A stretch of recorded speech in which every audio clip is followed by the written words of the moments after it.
Hey guys, this is Travis with Gorsuch Performance.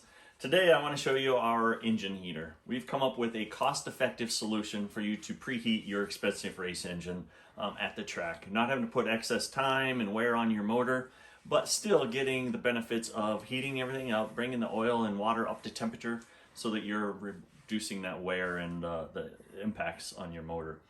It's a very easy solution. It's a simple corded through flowing water heater. It goes in your lower radiator hose.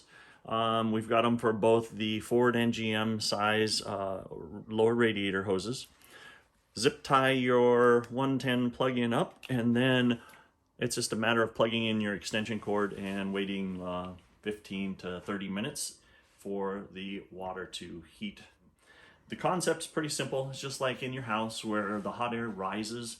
You need to mount this in the lower radiator hose. So take your radiator hose here, you'll slice it and insert this in between, clamp it in place, and you need it to be at a little bit of an angle. And as what happens is the cool water flows in. As it heats, it rises from the heating effect and goes up and heats the motor. So it will circulate that way, but you do want to make sure that there is some rise and then it's able to float up that way.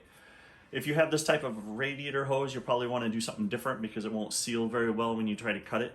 But overall, it's a very cost-effective solution. We're talking about $65, maybe $70, depending on which one you get.